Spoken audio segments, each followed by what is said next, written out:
Hello, I'm back. Not been here for a while. So today I wanted to speak to you about exercise. I've spoken about this before, but again and again I'm coming across people whose problems result from the fact they're not doing enough general exercise to keep themselves in good condition.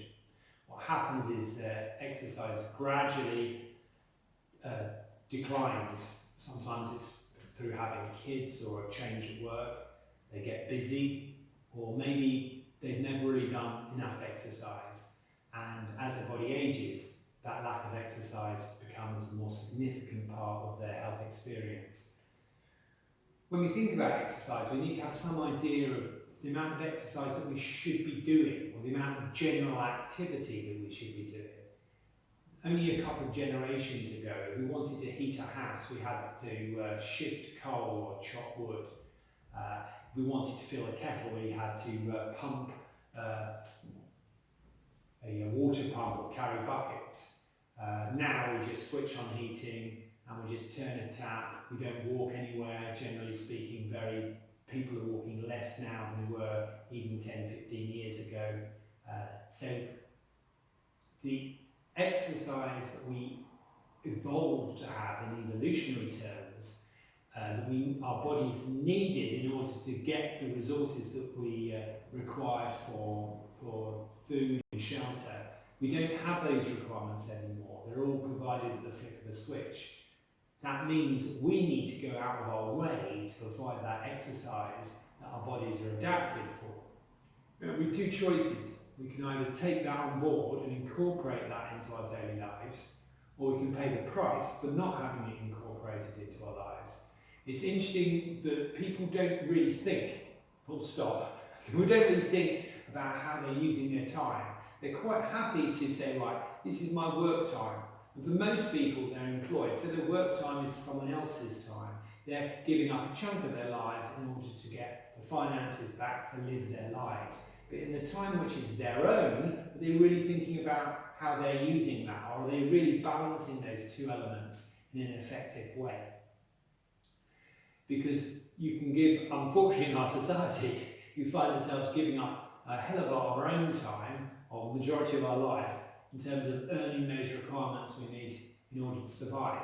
But with the time we have for ourselves, what we need to be doing is thinking about putting enough effort away in terms of exercise that we are sustaining a good and healthy life in the present, but we're also projecting forward a good and healthy life in the future.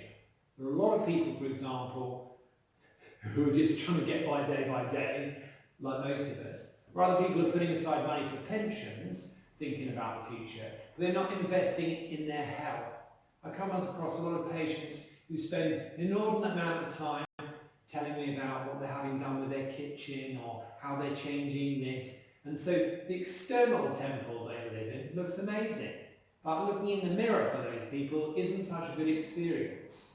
For some reason, spending money controlling your external environment is easier than it is changing ourselves. So how do we engage in an exercise regime which is going to sustain us and be sustainable? And how do we know what's appropriate? Well, the simple question is, what's appropriate for everybody varies.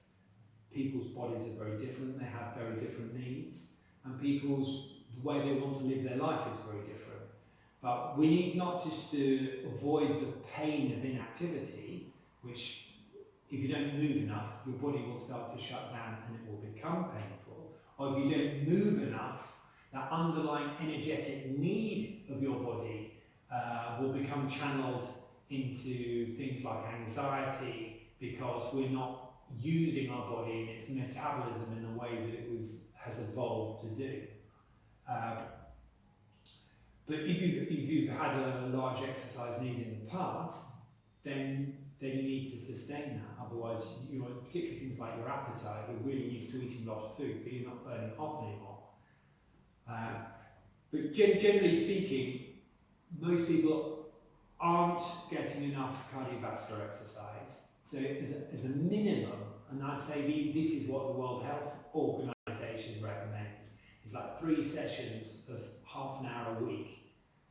I would say basically most people should be looking to increase it to half an hour a day. So that's a good brisk half an hour walk a day where you're feeling some pressure in your lungs. You're not just walking within your zone of comfort all the time. You actually, in order to improve and in order to sustain, you actually have to push yourself a bit. All right, that might be a different case if you've got a heart condition or if you're asthmatic. But what you've got to be careful of is coming up for reasons why you don't do things. A lot of people who have had a heart condition really do need to push themselves. A lot of people who are asthmatic would do better to actually get those lungs working rather than think, well, you know, steady on, I don't want to. It's the same with back pain. A lot of people have back pain and so they don't train their back in the gym. And for a lot of people, that is why they have back pain, because they don't train their back. So we need to be, that's one of the key things about exercise. It's the whole idea of avoidance. So I'm going to talk a bit more next time I speak to you about how to think about our general exercise and ways to avoid all the excuses that we all have for doing what we need to do. I'll speak to you soon. Take care. Bye now.